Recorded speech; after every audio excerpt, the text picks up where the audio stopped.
What are we waiting for? Me to intro.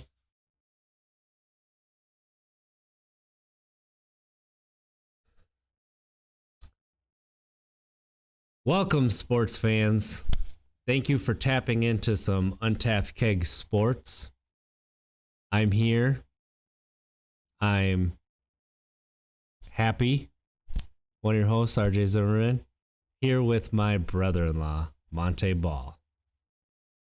There he is. Let's hear what you got to say. Let's start off with the ultimate sport, Rocket League. How did that treat you last night? The ultimate sport. That's not what we just talked about pre-show, but I know. I wanted to start with it because man, that was rough last night. That was bad. It was bad. So yeah, we played some Rocket League last night. On stream, check out the VOD. It's indeed. To those listening in, don't check it out. Talking about Rocket League. Rocket League is a video game. You're driving. Essentially, what you're driving is a go-kart in a sense of an RC car. An RC car, and you're playing soccer. You're playing soccer with a giant ball. And so just envision a soccer field, but it's not a field. And you're driving a ball, and the goal is, so we played 2v2. So obviously we were playing two people who were driving cars as well. And the goal is to get the ball obviously in their net. That's the game. You can drive on the walls, etc. You can have a boost where, your car can fly in a sense. But long story short, we played last night, streamed it. Please check it out. But it's bad. It's bad. We were terrible, man. We were terrible. What the heck happened? I haven't played in over a month since the last time. Has it been a month? It's been close to a month. The last time I played, I was really bad. It was with Nick and you. It was week 2, I think. Yep. We played for a little bit. Oh, that was 4v4 because we played with Brad from the community. Sure. And that actually didn't go bad. We were actually doing pretty well that night. But yeah, that was, to say rough, that doesn't quite... It was catastrophic. That's what it was. It was catastrophic. It was not good. It was like... I think catastrophic gets us still halfway there to the word that we're looking for. I got nothing. It was not fantastic. So I wanted to start with that because it's kind of funny. I wanted to make fun of us. Yeah, the ball wasn't bouncing in our favor. We just weren't clicking as a team. It was bad. It was bad. It was just bad play. And to those gamers out there, you know how that goes. Some of those nights, I mean, you could be the top of the top at a video game. Some nights it's just not going your way. But Rocket League is fun though. It is a fun game. There were moments where we were still laughing, even though we were getting our butts whooped. I mean, just whooped. I mean, like a grandma makes you pick out a Switch and then just goes to town. That's how bad we got whooped. See, I don't remember us laughing. That's how bad it was, but we did laugh. We were laughing a few times. This one time I was laughing pretty hard as we were getting our butts whooped. I don't know. It didn't go great. Anyway. It didn't, but let's start with our favorite topic. Unless you got something to go into.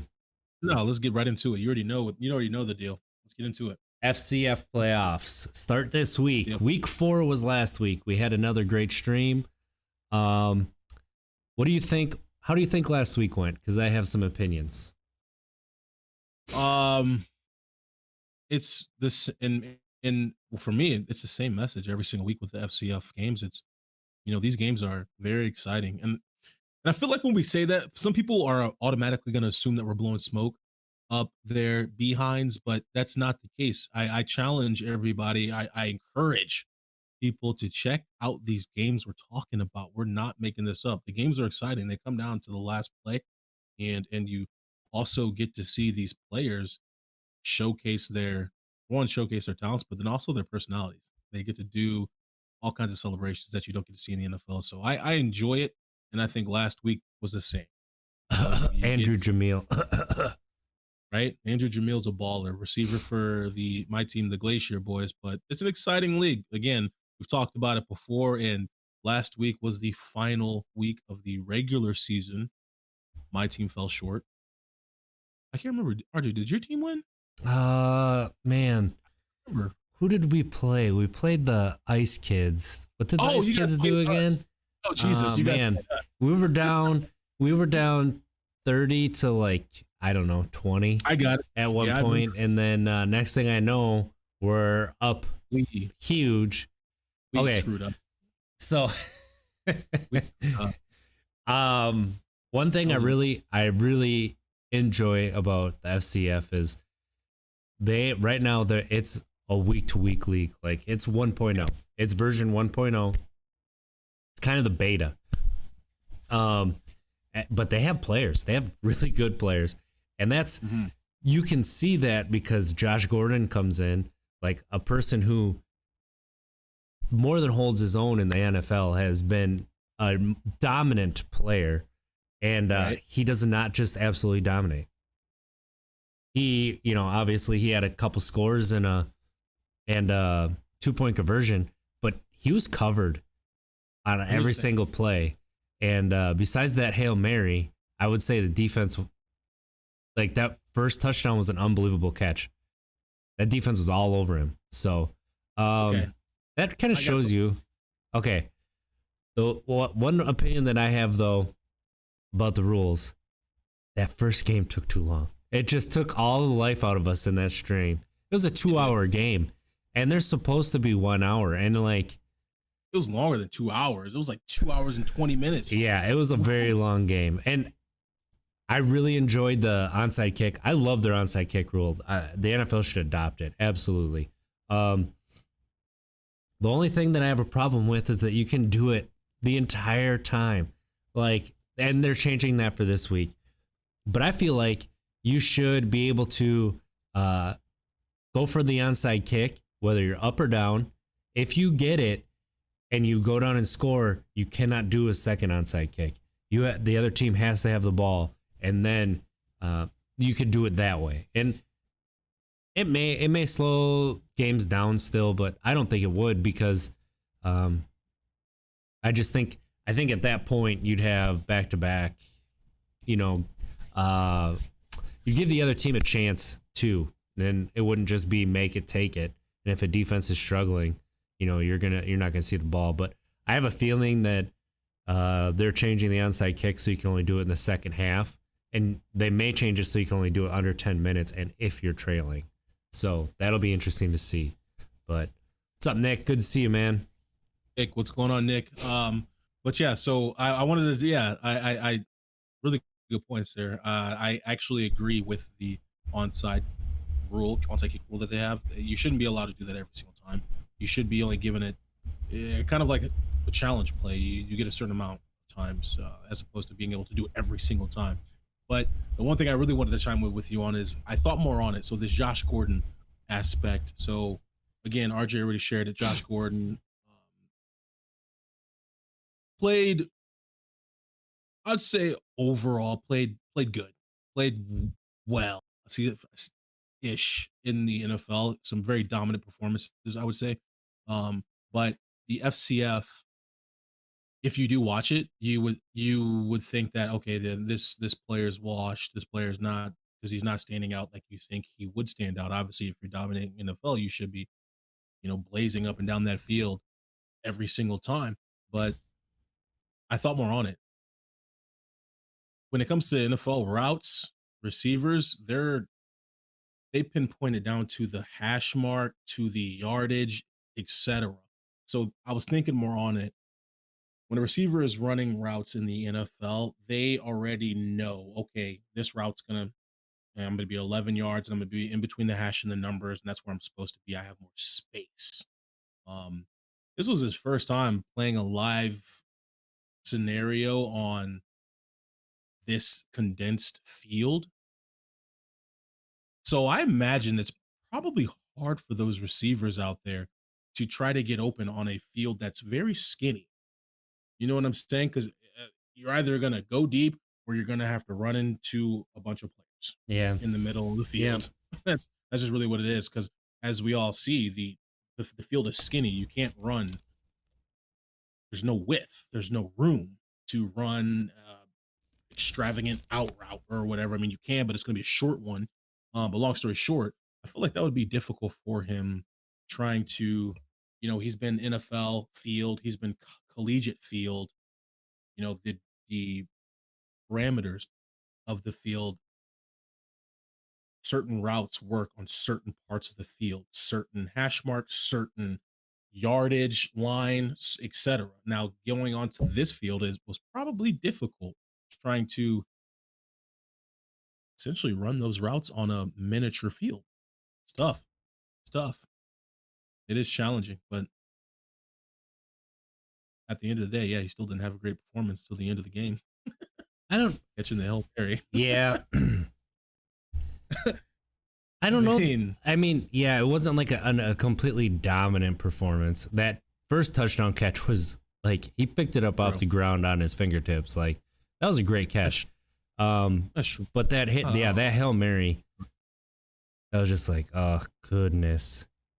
So, Right. Yeah, you're right. Let me recant that statement and what's up, Dan the Man? say I guess I was expecting more, but that's just a fan being a fan. So it's still Yeah. exciting league. I mean, Now we're rolling. No, good. I was gonna say the second game too took a little while as well. Yeah. I think that it was just a long night, and I was tired the way it was. So Exhausted. yeah, I was very tired, and I think you could see it. Luckily, Nick came in and saved the end of the stream, kind of gave us a second win because we were both done. We were both Done. It was like I'm texting Mons, hey, should we just end it? Do we really want to finish this on stream? Because we got nothing. We got It was nothing. like 10:30 at night, and we were just like, Yeah, still about and then luckily, more minutes. right, and then Nick jumped on and gave us that second win because that took till like 11, quarter after 11 or something. Yeah. I mean, Yeah. it ended up being it was a long night, especially because I'm Indeed. old and I stayed up late the night before. Indeed. But so what's going So on I'm with the FCF irresponsible. playoffs? And what are some of the new rules So- other than the Untapped Keg rule in the playoffs? No draft this week because you get the same team that was drafted last week. It's gonna be interesting to see what they do with the defense and offensive line groups because they're Yeah. shared between the teams. So yeah, that's gonna be very interesting. The first week, the Beast finished in first place, so their fans got to choose who they played in the first round. And did you see who they picked? The Beasts. Yeah. Well, give me a second. I'll give you a hint. It's the fourth place team. The Zappers. No, You said what? You said the fourth place team. the Zappers? fourth place The Zappers? team. No, the Ice Kids are the fourth place team, We're and in they last place chose now? to play the Ice Kids, the Ice Mice, as Lion says. we didn't have a great performance. I tell you what, we You did started too. the You season- put up 52 points. Like, we lost. yeah, We but you put up lost. 52 points. That's still pretty good. I don't know where you come from, but a loss is a loss. I'm just. If It's we not that I lose, that's don't no- agree. I don't agree. Like disagree with you. A loss is a loss, and we learned that in Right. Rocket League last night. There were no I think- moral okay. victories. Okay, but here we go. Let me. It's not that you played bad. It's just that you ran into a buzzsaw. That's the Wild Aces. Okay, let me finish this. You ran into the team that runs the league. and if you just look at the the score of the game, you would think that it was a great game, that we put on a good performance. Screw that. No, we didn't. We were dominating you guys at the beat. It was literally an Atlanta Falcon, New England Patriots Super Bowl performance. We were dominating you guys at the beginning, and I do not know where the Glacier Boys went after that first half. Don't know. Don't know what the coach was saying in the locker room in the 7 to 8 minutes. I don't know what happened, but I haven't seen a performance like that where a team just was dominating, then just gave it away to their team since Falcons, Patriots. Well, I mean, the Falcons twice last year. Oh yeah, In the first 3 weeks. And then the Lions 1 week. But that's it. To me, I think it's always crazy how. So in basketball, I understand momentum. You know what I mean? I understand how the momentum can pretty much ping pong itself back and forth from each team. Because in basketball, it's sometimes you just find that one spot on the court where it's just wet, and you're just letting it go, and then all of a sudden your team's got that momentum. And then I understand how the other team can take that momentum too in basketball. I just guess I understand it because it's happened so quickly. But football, it always, even though I played the game my entire life, momentum changes in football are just, to me, they're so confusing in a sense. Like, crazy how they happen. But it's also awesome when you notice it. Like, Yeah. oh God, here comes the momentum. Like, crowd is yelling, and okay, they're about to do something here. And when they do, it's like, okay, there's that momentum shift, which is pretty cool stuff. It's just different in different sports. Baseball, which would be perfect segue. I think it's perfect for you to talk about that. You way more involved in baseball than I am, and talking about that momentum shift in baseball. Hmm. I mean, all it takes is a couple hits to grab the momentum back, or like an air in baseball. True. You could have a pitcher that comes in and, strikes the first batter they face out, and now all of a sudden you feel unbeatable. Like it can also be real quick. It could be a pitcher is dominating you for 5 innings. You could barely foul a pitch off. Like, they've pretty much struck out everybody. And, you get that one Texas leaguer that gets someone on base, and that could be it. That could be all it takes and anybody who doesn't know what Texas leaguer is. Right. It's a real soft hit that goes just over the infield. I don't know why it's called Texas leaguer. That's just what we call it. So.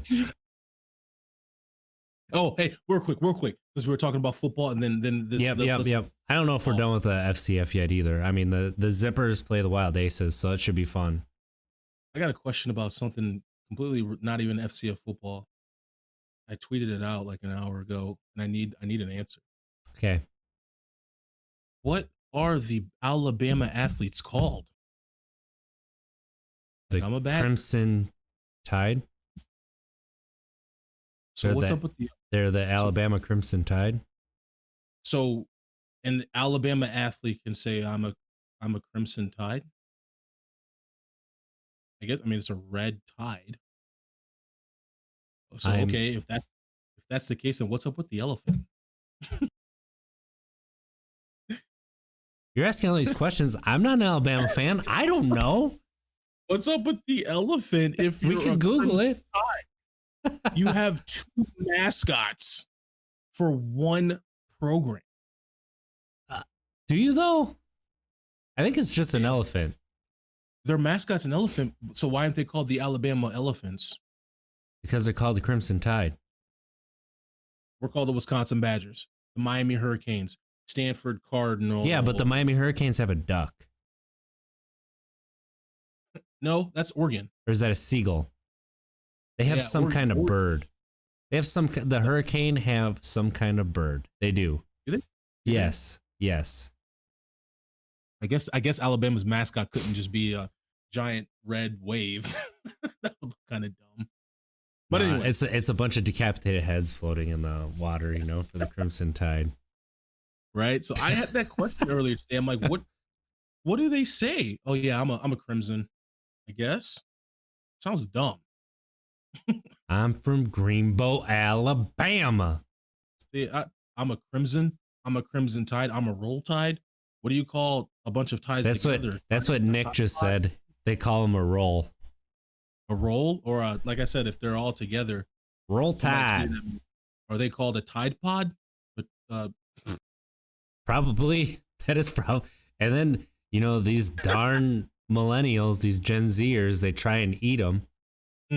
Right. That's an entirely different episode that we should do. But anyways, my ADD is at its highest right now, so I keep bouncing this around. But I wanted to ask you that.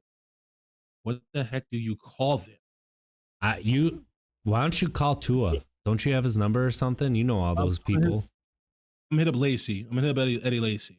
I'm gonna ask him for sure. But let's get into some baseball, man. You want to go baseball? You don't want to finish the FCF? Let's finish some FCF then, since that's hot right now. It's this Saturday coming up. What else we got? Join us this Saturday. It'll be the Beasts and the Glacier Boys, and then it'll be the Wild Aces and the Zappers. So it'll be very fun to see what happens here. I always say Red Robin. Is it Round Robin? Or yes, Round Robin. It is not, though. It's single elimination. I love it. What if Dan the Man, we're going to take y'all down. Dan the Man, we're taking you guys down. Quentin Flowers looks really, really good. I just want to say that right now. Yeah. It's gonna be very interesting playoffs. Every game's come down to a Hail Mary. Who knows what's gonna happen and when? But it's gonna be fun. This league has been fun. I've really enjoyed getting into it. I'm really excited to see what they do going forward. And I'm really excited. I am very, very excited for Andrew Jamil to get into a training camp in about a month or so. So somebody bring him in. I'm looking at you, Patriots. Looking at you, Dolphins, Eagles. Jamil. I mean, Packers could bring him in. They could use that kind of a slot player, to be honest. They could use that short yardage, really good route runner, Randall Cobb-esque. Any team could use that, though. Yeah. Right? Yeah, I mean, the Falcons, they got a young receiving core. I could see the Lions. The Lions definitely need that because they're losing all their receivers. The Broncos. The Ravens could really use that. I would say 3/4 of the teams could really use a receiver like Andrew Jamil. So, and then the Toronto Argonauts, Calgary Stampeders, all you CFL teams should have been contacting as soon as that first game was over. To be honest, so I'm sure he's been contacted. He's gonna get a tryout for sure. Come on, you know it. So that's exciting. But with the FCF kind of winding down, you got MLB starting to take off. I mean, we're talking a couple weeks, and we got some live action. We already have live action in spring training, but like some live action. Right. So the thing about spring training is you get these numbers. Sometimes they're really good, sometimes they're not so good, and you can't believe them. Either way, whether they're good or not so good, in spring training, like pitchers will go in and they'll throw the same pitch the entire game against live batters. So if the pitch isn't working, they're going to get shelled. Then they might come out the next game, pitch isn't working again, but they're still just throwing it because it's just practice games. So I want to show Arsenal. So when you see these pitchers sometimes having really bad spring trainings, sometimes it's real, but a lot of times they're just throwing that same pitch over and over and over again. So, but it's fun. It's fun to speculate. It's fun to get ready. It's fun to see rosters. Fun to see these young guys kind of take the league by storm. So you got Wander Franco with the Rays, who's the #1 prospect in baseball, best prospect since Mike Trout. White Sox have a very fun young team. Got the Yankees, the old team that's always hurt. They already have an injury to their bullpen. Probably pretty close to their best bullpen arm. It's gonna be a fun MLB season. You got you have the Brewers and Cardinals getting ready to get that rivalry back going. No Ryan Braun, finally, thank goodness. That's not the first game of the year. Right? No, it's probably the Brewers first opening series. Oh, that's right. The Brewers play the Twins opening day, so for a 3-game series. We play you guys April 8th, April 10th, and 11th, I believe. Yeah, exactly. Thus far, all I've been doing is sending you pictures of Arenado, excuse me. And Yachty. That was sick. That was sick what Yachty did. And I thought about it, and I mean, he is going to be a Hall of Famer. So I Aaron Rodgers him. You did. I did. You did. Defensively, he's been unbelievable, and I did not take that into account. But I don't beat you up about it like you do when I say. Well, you said it about one of the greatest quarterbacks of all time. I said it about one of the greatest catchers of all time, which is not a very high bar. So, one of the greatest defensive catchers of all time, I should say. That's the good way to put it. You can't steal on him. I mean, sure people have, but I watched. He's so cold with it too. He tried to steal. He literally told. Yeah. I think they were just showing highlights. He told. Yeah. Literally told dude on first base. He said it was a rookie too. It was a rookie for the Astros, and he wasn't even close. It was like 5 steps he got him by. Yeah, he literally told him to go and pitcher up, and then obviously got down in the stance, gave the signal, whatever we wanted the pitch to the pitcher. Pitcher agreed. Pitcher wound up, pitcher threw it. Ball or strike, doesn't matter. But long story short, he caught it and released it. And just like you said, dude was easily still 6 feet from the base from second plate, not even close. So Cardinals are my team. I mean, I just by growing up in that area, Missouri, once the Rams left, I was gone when the Rams left actually, but the Rams weren't even outside of the greatest show on turf. The Rams were the Rams. So let's put it this way: the Rams are the Jeff Fisher of franchises, right? Yeah. And again, when we talk about the fluke season or two or whatever, the greatest show on turf. I mean, that's Mike Martz. That was like 5 years, but they were only contenders for probably 3 of them. Yep. I mean, you had Kurt Warner, Isaac Bruce, Holt. I can never remember Marshall Falk. Name. Obviously Falk. Torrey that Holt. team was. You had Orlando Pace. You had some ballers on that team. Orlando was a great lineman, honestly. Great. So that team was stacked. But outside of those years, it was just the Cardinals for us. That's it. The Blues, yeah, here and there, but they won the NHL last year. Yeah, I'm talking about when I was living in Missouri. Oh, which is why we all gravitated towards the Cardinals. Everyone. Let's be honest. The St. Louis is held up by Boeing and Cardinals and Busch and Anheuser-Busch. Absolutely. How could I forget that? Because Busch Stadium, But yeah. I mean, I love baseball. I did see. I mean.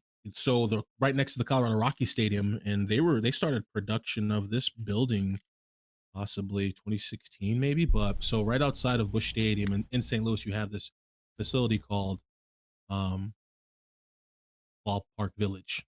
Ballpark Village is right outside. That's a very, very unique name. Right. I like how creative they got with that one. Right. Let's call that place, since it's right next to the ballpark, let's call it Ballpark. Now let's make it feel like a family vibe. Village. Because we're a family. We're a community. We're like a village. You know what I mean? So like, if we take the ballpark outside of the stadium to this like village, then people will get it. They'll bring their families, like they'll move in, basically, kind of.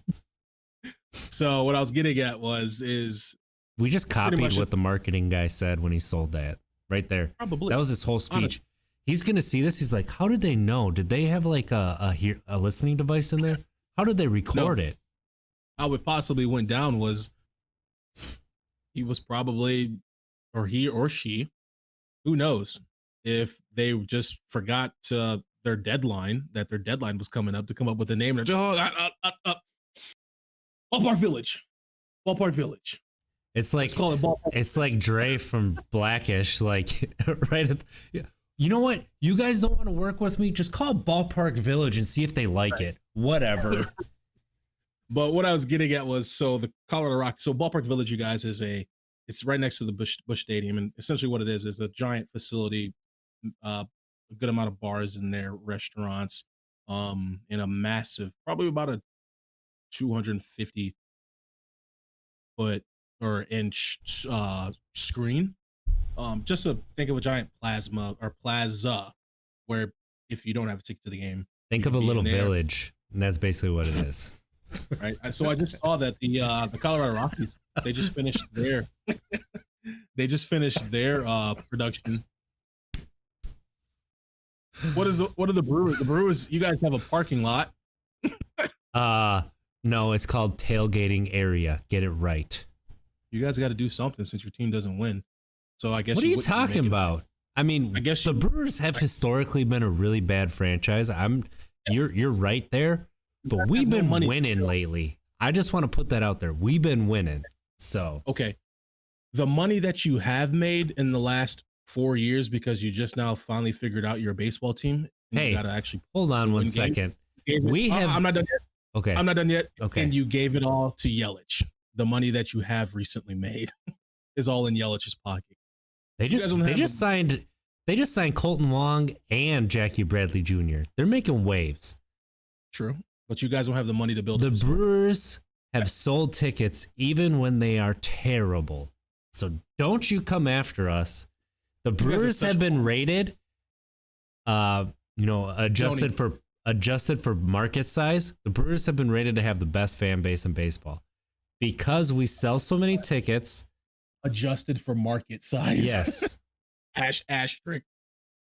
You guys put an asterisk next to that. You guys are homers. So we were like the social media presence, the ticket sales, and then the viewership numbers. The Brewers were number one. Do you think that's going down now since you guys changed the stadium name? New sponsor now? No, From Miller Stadium to it's Miller Park. thank you.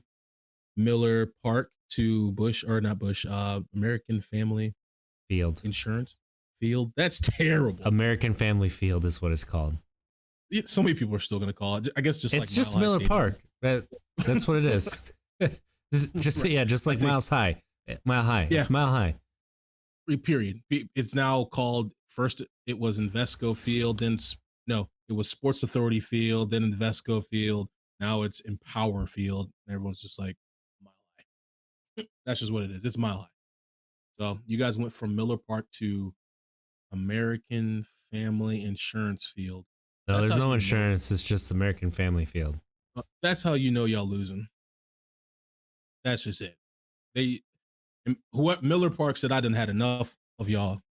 No, they actually they didn't give Miller a chance to Miller's done. They were like, come we can back go with for an offer. They just accepted the American Family because they wanted it to be more family friendly.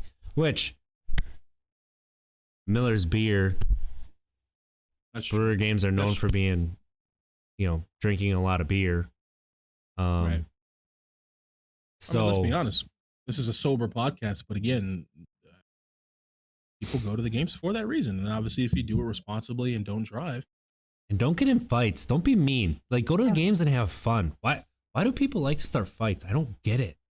those My are the dad- ones who- those My dad and I went to a game with my dad, my brother and I, and there was this pre-wedding party. They called it a bachelor party, but it was just two families there, like with the groom to be and bride to be. That's not a bachelorette party. I'm sorry, especially when your parents are there. No, that's not a bachelorette party.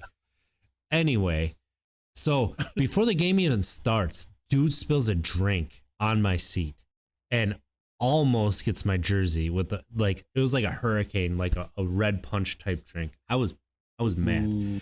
Then the Were you entire wearing a game, jersey? I was wearing a jersey. The rest of this Ooh. entire game, these people were just mean to us. Just the entire time. We didn't even talk to them. But they were like, "You guys are no fun. You don't want to have fun with us." Like, my dad and I are both sober, so we're not having beer. We don't have to tell you why we're not having beer. So those are And the we're there to folks who- watch the game and have fun. We're not there to, drink and spill drinks all over everything with you. Like, apologize and move on. That's all you had to do is apologize. Right. But those are the no, folks they that- instantly attacked us. And it's like, that's Like Whatever. those are the folks that should be sitting right here next to us. If the substance is turning you into a different person, I don't know if the substance was turning him to a different person. I think that they just were not nice people. See, hey, that's just Brewers fans, though. You know what I mean? We're not nice people. No, I can't even say that. This healthy banter that we have between each other, I can't even say that and keep a straight face because Wisconsin fans are nice. Cardinals fans are not nice. They're not. For the most part, Wisconsin fans are pretty nice. Like Cardinals fans, we will rib you, but as soon as like we see you're starting to take it personal, we'll be, no, I'm sorry. They're playing really hard. They're playing really hard right now. I really want them to have a good game. I want us to win, but I really want you to play well. And here's a platter of cheese. Yeah. Cheese of your life. I know where the best cheese curds are in town. Let's go. I'll buy the basket. Let's go right now. St. Louis? Where are you staying? Where are you staying? Oh, that hotel? Ooh, that's not a very good part of town. Go over to this side. There's this bar over there. Tell him RJ sent you. Tell him RJ sent you. You'll get a pitcher of beer on me. I'll call him and tell him you're coming. Joe knows. Actually, Joe knows. Actually, you know what? I'm just gonna go with you. How about this? That's not the kind of courtesy you're gonna get in St. Louis, Missouri. I'll tell you that. As the majority, I'll say that. Obviously, there's kind people everywhere, and obviously there's crappy people everywhere. But St. Louis, I'm just gonna leave it at that. But last time I was at Busch Stadium was in October of 2019. Obviously, still way more beautiful than I don't know what is your guys' names now. Your name now on Brewer State, American Family Field, whatever for this year, but better than that field. Still that stadium, and it's just a great place. But the Colorado Rockies just finished. I think they're about to, like, maybe a couple weeks out, or if it's already done, finished their production of their Ballpark Village $400 million project. I think that's a good thing. They're gonna make a lot of money right next to just in time to trade all your good players and pay their salaries for years on that other team. So true. I can't name who's on the Rockies. Trevor Story. Oh, Story. Okay, I'm familiar with Story. John Gray. Does the Story have the long shaggy hair? I think. Yes. Let's see here. You got Garrett Hampson, Ryan McMahon. Still got Charlie Blackmon. I know Blackmon. Okay. I know Story. Ian Desmond opted out again. I remember when Cargo was there, but he left, obviously. No, he didn't. Cargo's still there? I'm pretty sure he's still there. I don't think so. I will look it up in my magic pocket computer. I think Cargo left. I think he left in 2015 when I was there. No, he definitely didn't leave in 2015. Maybe he was injured. Okay. Carlos. Oh, there's a lot of Carlos Gonzalez's out there. Carlos Gonzalez. Rockies. The free agent? Are you kidding me? Let me see here. How's he a free agent? He's only 35 years old. Is that he's with Seattle. Or he was with Seattle last year. I'm sorry. Okay. Yeah, I mean, everyone loved him. So they were a solid team, and I'm surprised they never really surprised they never really did anything. You know, Cargo and Nolan. I mean, you got some heavy hitters right there. Some heavy hitters. But baseball is right around the corner. I mean, it's because their pitching staff can never be good because that's true. I can't disagree with you on that one. It's such an odd place. You could have just average hitters that are well above average playing in that stadium because the air is so thin, the ball carries so far. And then because the air is so thin, you need extra rotation on your breaking pitches for them to break right. So usually when pitchers go in there, they get shelled. But then the opposing teams, average to below average players are hitting home runs all the time too. So you build your offense and you're like, I have a really good offense at home. But then when they go on the road, because the air is different, the ball carries different, their swings don't necessarily carry to the away team games. So without them having home field advantage, it's really hard. I actually never thought about that. So obviously playing in Colorado, obviously I had to get acclimated to the altitude in the game of football. But again, there's really not that, other than the kickers, outside of the kicking position, really not that much of a difference in the game. I guess because obviously the dimensions of the actual ball that you're. I've heard that you're faster because there's less air resistance. So like no. you run like a couple. You could shave a couple tenths of a second off your 40. So you probably ran what, a 4.7 40? I'm not taking the bait on that one. You tried it. I'm not taking the bait on that. That's not. I'm not baiting anything. It's true. No, you run faster because the air's thinner. Yeah, there's less air resistance. I mean, it's I get science. I get the. I'll have to do my research on that one, but baseball, I never really thought about that. Obviously, we're talking different dimensions of the ball. I did know, obviously, when I was going to the Coors Field and watching the games, that someone mentioned to me, yeah, the ball has quite a lift on it here in thin air because the altitude. And I was like, oh yeah, it's true. But I never really thought more about, other than just the ball flying in the air in a home run, as when I'm getting at it, our pitches are different. The timing is different. The swing is different because of thin air. And that's pretty cool stuff, actually. And to speak on exactly what you spoke about home field advantage and all that stuff, yeah, that's how we were with the Broncos.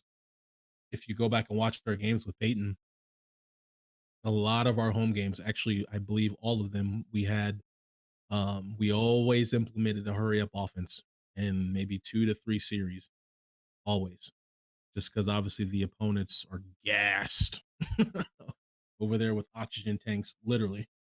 So that's some pretty cool stuff. So like Arizona and the Texas Rangers, which is in Arlington, both of them are also affected in different ways. So because there's not much humidity in Arizona, the ball would fly further.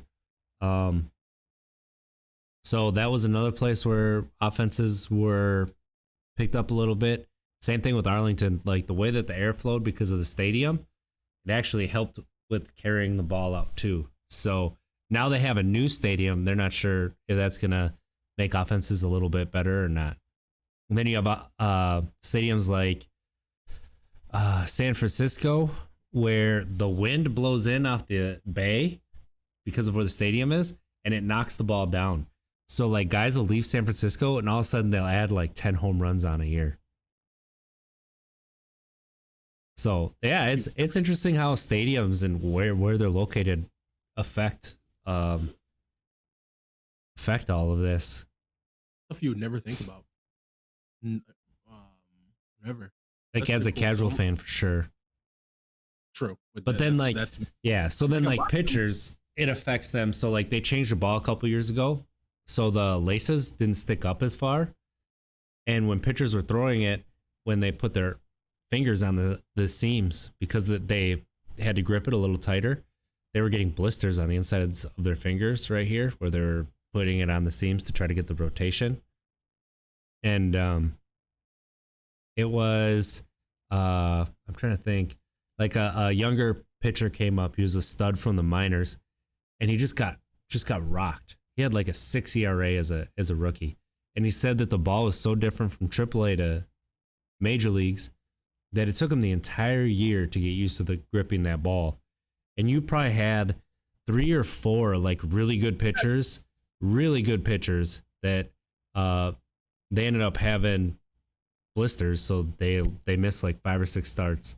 And now they're changing the ball back to how they used to be.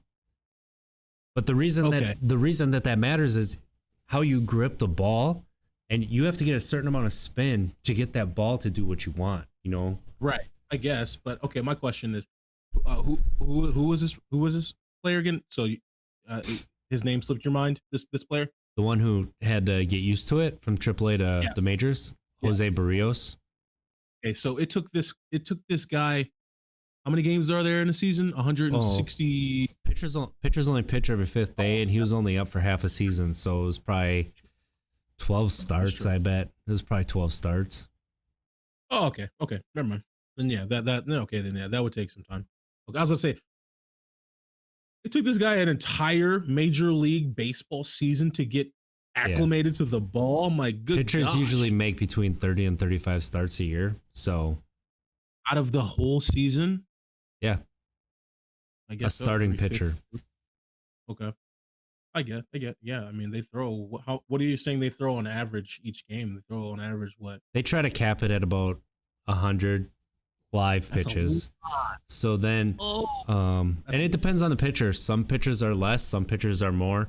The number of what's the word of intensive innings that'll help like raise or lower how many pitches they're gonna throw. So like if they have a runner at third and they're trying to get these strikeouts and they go deep into counts, so they're throwing a little harder, then they'll be at less than 100 pitches. But generally it's about 100, and then they go from there. So, but last year because they didn't really have a spring training, it was pretty much 75. Most pitchers were going 3-4 innings. Who knows if that's going to be the same thing this year? If that's the same thing this year, it's gonna be weird. It's gonna be weird how pitching staffs are set up. So, Lion, what's going on, Lion? Dime Z21, good to see you. And yeah, I think that's so. Baseball's coming right around the corner, guys, and we almost. So what's some of the exciting things that we're thinking about doing, man? You know, some of these games we can obviously stream. Actually, we got to be careful of that. Before I put the cart before the horse, let me figure out some of the guidelines we got to follow with Twitch when it comes to streaming, like ESPN and all that stuff. right. We'll be doing fun stuff. We'll be doing some fun stuff, especially when the Cardinals play the Brewers.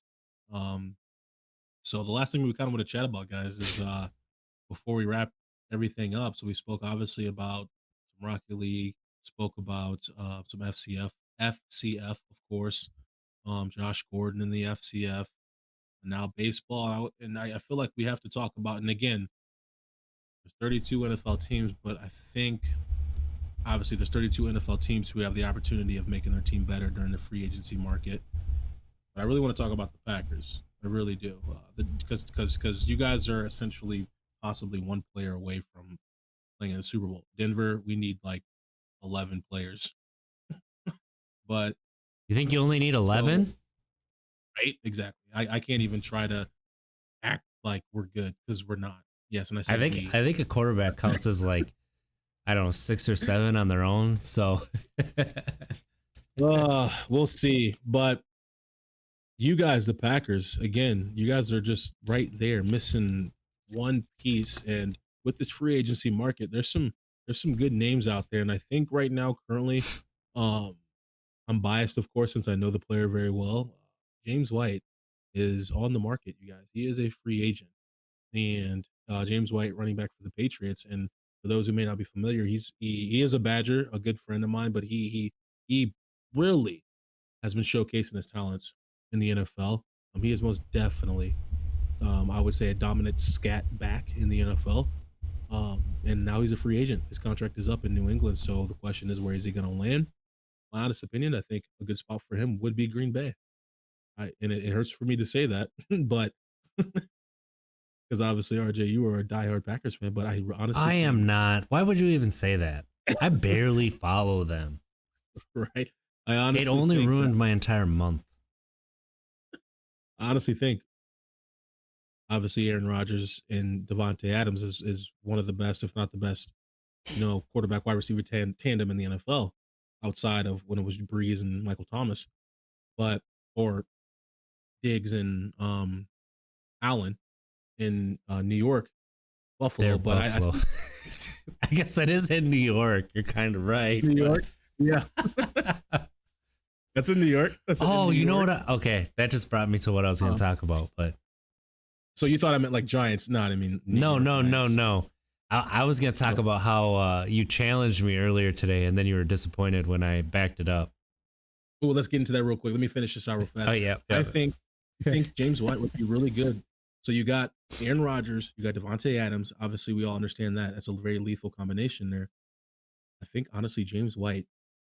I really think James White would be your guys's like missing piece, and I honestly believe that. A missing piece. Here's the thing. Obviously, he's James White is not a. Listen, I This like is just Jimmy. I'm going to call him Jimmy. So, obviously he's James, not an just so every- you know, I'm calling you Jimmy. Mons gave me permission. If you go to the very start of the stream, it was brought up. He spoke for you. He said you guys are best friends. Talk No, I'm on the not. daily. You're going to watch I'm Wonder not. Woman 1984 together. Oh, And God. Look, Dan the man said Buffalo is the only real New York team. I mean, it's true. He ain't So wrong. true. But I'll finish this out now and I'll shut up. I think obviously James is not a every down back. That's just not how he's been utilized in the NFL. Obviously he may have something to say about that. But I think if you guys have another running back, who knows what you guys are going to do with Jones and Williams. But if you guys get that, that running back that can get you those 2 yards, 3 yards, and then you have James as well. Come on now. Yeah. Now. One thing I would love to see them do, like let's say they bring in James, and I was contemplating calling him Jim. Let's say they bring him in. I would love that. Like he is a totally like Packer player, and he would fit in. But Sorry, you see what your brother said? obviously, Anyway, So I would love to see them play AJ Dillon and James at the same time if they did that. Like they did for like 1 or 2 games with I forgot he's there, Dylan. with Jamal Williams and Aaron Jones. Because what are the defenses going to do? They can't just scheme. True. I forgot you guys had AJ Dillon. Okay. Okay. So you guys already have your every down back. Yep. James White, although he's a veteran, he can come in and telling you, man, he can be lethal. Right. Motion him out into the slot from the backfield, line him up in the gun formation. You don't know what he's going to do. Screen, draw, motion him out to receiver from the gun position. I think he would do very well. Very well. In New England, New England, in Green Bay, and especially on grass as well too. There's a difference. I think that's a difference. It's easier on your knees. So for those who are just listening in, someone in our chat said, as we asked about what the Packers are going to do this offseason in the free agency market, someone said lose, pretty much gear up to lose in the NFC Championship. That's always, and that's even, like we always talk about, that's even harder. Like I said, Denver was out probably week 4. We weren't getting out of our division in week 4. So there was no, okay, we may do it this year. You guys always get right there and just, I think a player like James can get you guys over that hump. Well, James ain't going to stop a last second deep touchdown at the end of a half or cover wide receivers on the defense. The Packers are in a unique position where they're cap tight right now. They got to make some cap space, but they're not very many players away from being there. They're not very many players away. Like I thought going into last year that they were further away than what they were, but I think Matt LaFleur showed the players that took the first to second year step, like he can coach players. He can make them better, which is fantastic. So it'll be very interesting to see what they do with the cap space, what they do in the draft. I would love to see them trade up. What I really hope they do, and I don't think they will, I would love for them to trade whatever it takes to get up and get Jalen Waddle out of Alabama, because he would be a return man and he would be a receiving absolute threat. So I I don't think they'll do it. I think that they'll piece it together like they did last year. It's an interesting year. It's going to be really interesting to see what Rogers does this year. So you got some big names in the free agency market. Such as? Obviously not J.J. Watt anymore, not Mark Ingram anymore. He just landed with the Texans. We got... I mean, Kenny Golladay didn't get tagged. Pretty much every running back, no running backs got tagged. So you got Chris Carson, Aaron Jones. So Lindsey. Kenny Golladay. There was Juju Smith-Schuster. Let's see if he's on here. I'm trying to think. There's who is it? Another big name is Von Miller. AJ Green. I mean, I guess he's not really that much of a big name. I mean, he's a good receiver. Ingram just landed with who just took Mark Ingram on a 1-year deal. Just saw it. The Houston Texans. You just said that. Texans. Yeah, sorry. Patrick Peterson. Ooh, there's a good name. Patrick Peterson? AJ Bowie, cornerback for Broncos. Bouye? Actually, Bouye, thank you. I liked how he played. I really liked T.Y. He had a bad year last year, though. There's a lot of receivers out on the free agent market. I don't see the Packers getting any of them, but I could see the Ravens making a play for a couple of receivers. You know, Lions going to hate to hear this, but the Ravens are going to make a huge run at Kenny Golladay. Like, the Lions are going to have to pay Kenny Golladay. If they wanted him back, they would have franchised him. Man, there's some big names. We got Richard Sherman, well, obviously Richard's a defensive player, cornerback, but Deshaun Jackson, Golden Tate, Sammy Watkins, John Brown. Oh, yeah, John Brown just got released, and he's had a couple really good years. That's what I'm saying. Yo, there's some big names on here. Some Corey Davis. Oh, I forgot about him. I knew there was the receiving depth is unreal. This class of receivers too, this draft class, they are going to they're going to be just as good as last year's. And last year's was the best receiving class since like the 80s, maybe the early 90s. Corey Davis, whoever's getting him, wide receiver from the Titans, you guys. Whoever's getting him, they better. The only thing is he gonna live up to what he did last year? Because he had moments before that, but last year he put it together for a full season finally. I mean, former number 3 overall pick in the draft, and kind of. So I don't know. I don't know if he'll live up to it. I think he will, but is he gonna get 10 million? Because if he gets 10 million, I don't know who's in the market for that. Right. I don't know either, but I think as a team, you just got to go off how well did he play the past year. Played well, so you just ride with the momentum. Ride with it. 10 million? Yeah, who is in the market that has 10 million cap base to pay a Corey Davis? What team? Steven, he throws out a really good team there, and Washington football team. The Washington football team has a lot of cap space.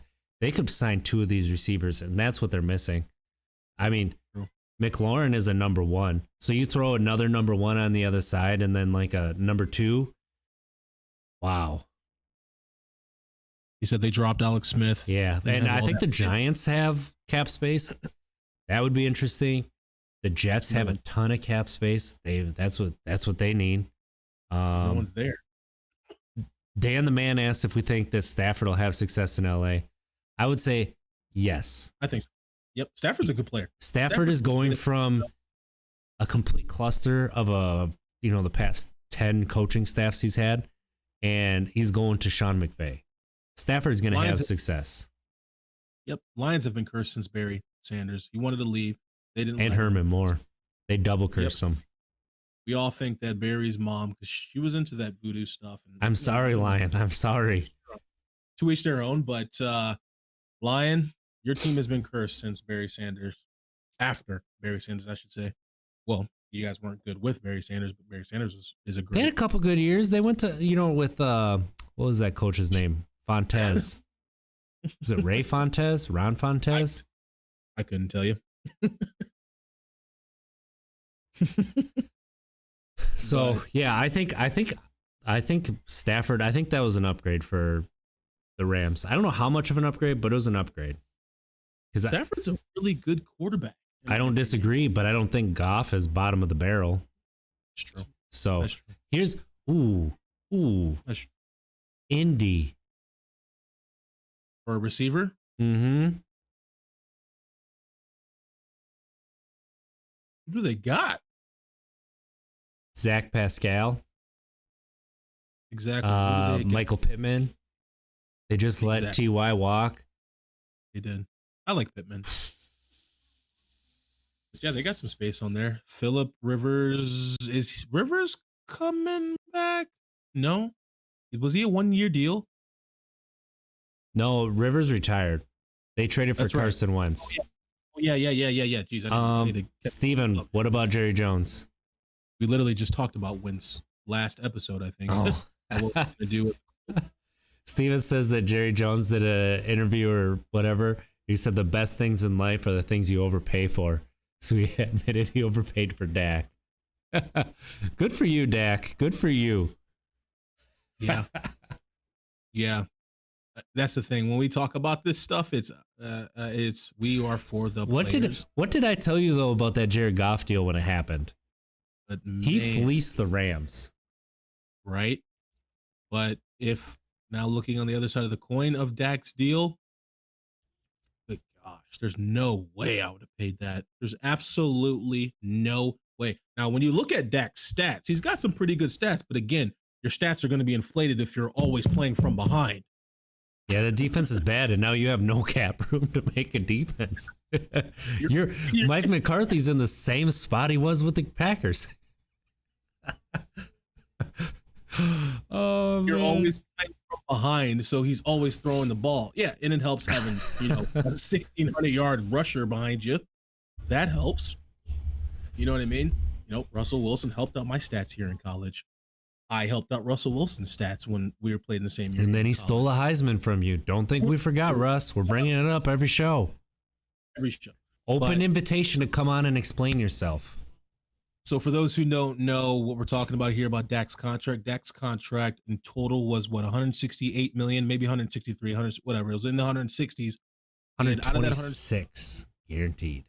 Guaranteed. 126 million of that is guaranteed. His signing bonus, I believe, was $66 million. Now, for those who don't understand what a signing bonus is, as soon as you sign your name, within the next 3 business days, you're getting that money wired to your bank account. I can attest to this. Obviously not 66 million goddamn dollars, but that's how it happens. 126 of that, or 23 of that guaranteed. Total 160 something $million contract. That puts him at making, what was he, $43 million, I think it is, a season. That for Dak Prescott? Come on, man. He's put up a lot of good stats. He's been really good, but he has not shown he can carry a team himself. And that when you make that kind of money, that's what you need to do. So true. You're always playing from behind. And again, I'm not taking anything from, obviously, yeah, it's not just always playing from behind. Your stats can be inflated, but it helps when you are always playing from behind. Ask Ryan Fitzpatrick. Thank you. Great example. Thank you. Ask Jameis Winston. Jameis Winston is actually a very good example as well, too. 31 touchdowns he threw in one season, but also threw 30 interceptions. You're always behind, so you're always throwing the football. So when we talk about Dak, the question is, obviously, you have Aaron Rodgers, who's not making that money. You have Russell Wilson, who's not making that money. Hopefully, Russell's next contract is better than that. And that's just to name a few. If it's better than that, then the team he plays for ain't making the playoffs. So true. But that's the thing. What's RJ, my honest question, man. So, because it goes with exactly what you just stated right there. What's going to happen in the next 5 years with these contracts, man? Are they going to have to raise the cap? If they would just make all these contracts guaranteed, they wouldn't have to raise the cap. It'd be like 3 years, $90 million guaranteed, and But this most people NFL, take that. They're not going to do that though.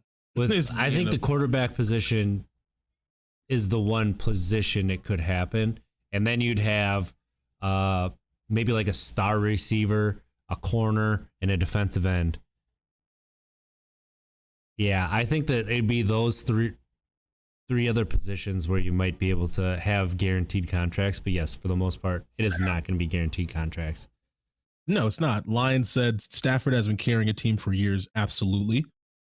Absolutely. To the number one overall pick. Most fourth quarter comebacks. Wilson, and then Invader Zim.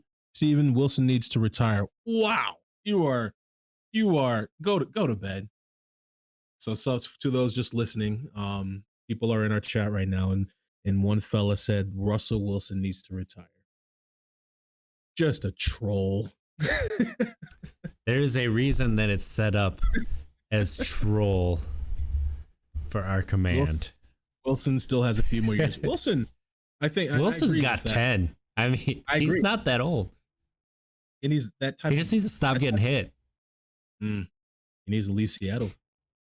No, he doesn't. He can stay in Seattle. I really like the makeup of that team with Russell Wilson disgruntled, so he should just stay there. I think it's better for the NFC. I think he needs to leave the NFC, because if he's getting hit now, the NFC just got JJ Watt. The NFC West just got JJ Watt, and they have Aaron dang Donald over Who's there that? As well. Exactly. What did he do against the Packers? I missed it. Oh my God. He's a player. He won defensive MVP. How about that? I know. So that's the NFC West, and Russell Wilson's getting hit already. Man, he's gonna have to face Aaron Donald and JJ Watt. Yeah, but to be fair, JJ Watt is not going to be playing in that game. It's got 4 games in him a year. Here's the thing. Like, you're laughing, but we're just going off of Thanks for the subscribe, Demis. Thank you for that. But we obviously are not wishing any harm on anyone, but we're just going off of absolutely not. Going off of the history. And I think you said it right there. He's not worth the money that he got. That is my opinion. That's just business. JJ Watt's not worth $15 million a year. He's not. JJ, we're only saying this because you stole a national championship from Monts. Yep. Come on the show anytime and defend yourself. Open invitation. You should have stayed for your senior year. We lost to 2 Hail Marys my junior year. Ohio State, Michigan State. We were literally 2 plays away from the national championship game, and these 2 plays were both Hail Marys. JJ, you should have stayed. I still have nightmares. But yeah, not worth $15 million. Let's be honest here. Come on. Come on. Jeez, I'm a running back at heart, and I just get really just a bad taste in my mouth, because obviously we understand which position is undervalued in the NFL. It's the running back position. You got $100 million man in front of you, and you're getting quarters. Unless if you're Alvin Kamara and Dalvin Cook. What about Christian McCaffrey? Christian as well too. What about Ezekiel Elliott? That's 4. That's 4 out of, if we go off percentages, there's about 4 running backs on each team. So 4 times 32. That's 32. That's 8. Don't hurt yourself. I see that steam coming out. Right? 128 players, 128 running backs, and only 4 of them are making money like that. Derrick Henry, that's a good call, Lion. Bell was getting paid before he got cut. Okay. Paid what? I guess what Bell was making, what, 14 mil a year? What about Melvin? Melvin is 8. Melvin is, what is this contract? It was Broncos is 2-year.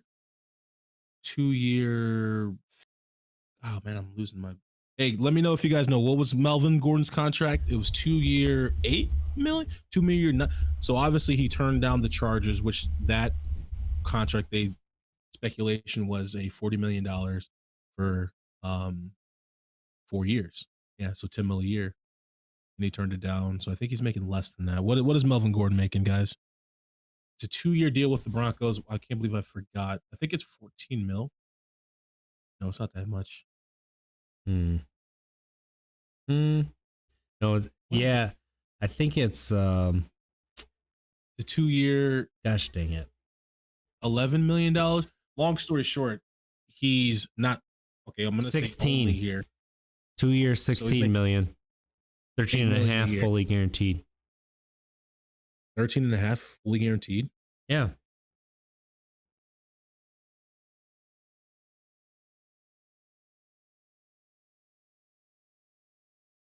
That's nice. Thank you, Hail Mary. Thank you. 16 mil. Hail Mary, thank you.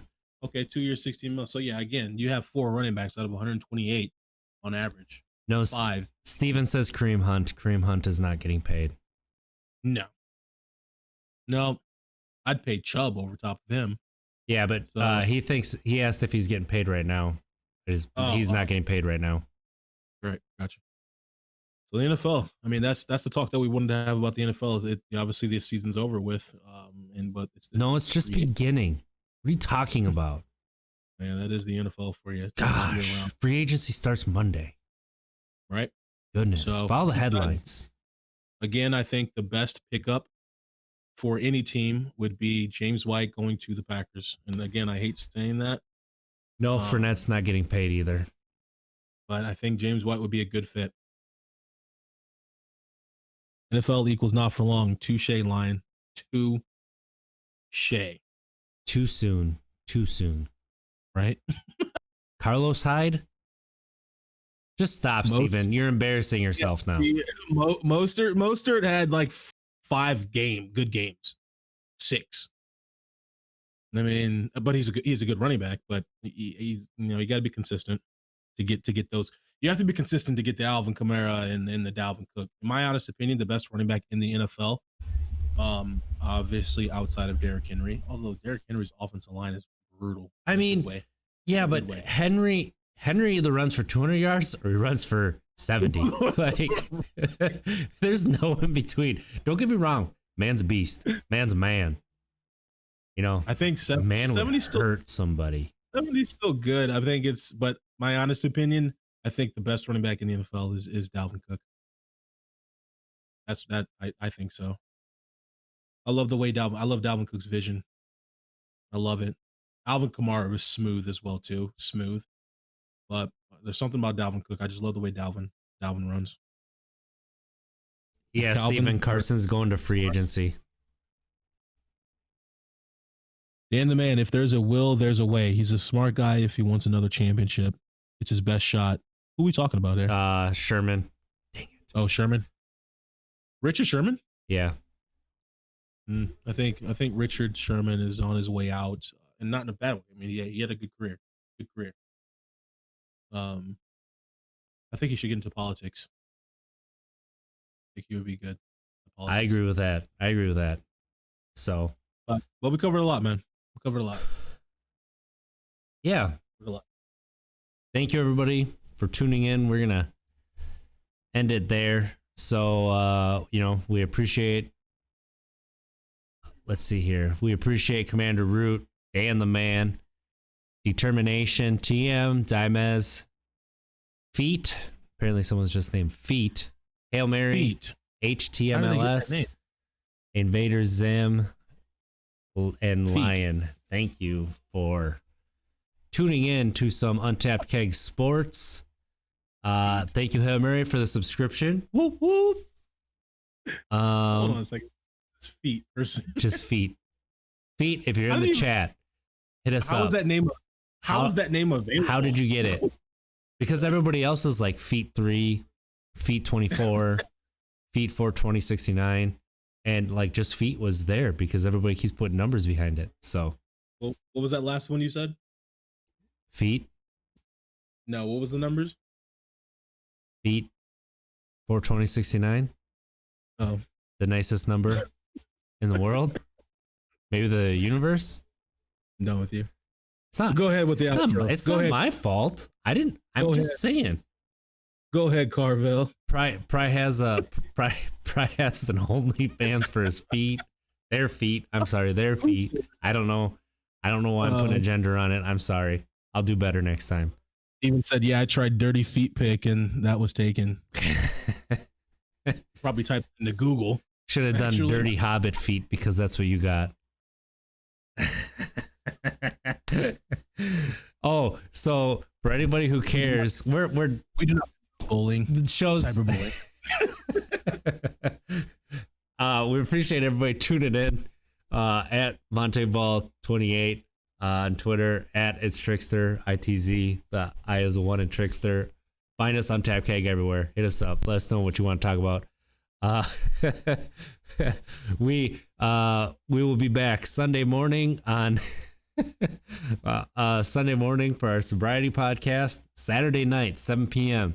Fan Controlled Football League playoffs. Tune in. We will be streaming. Come and have some fun with us.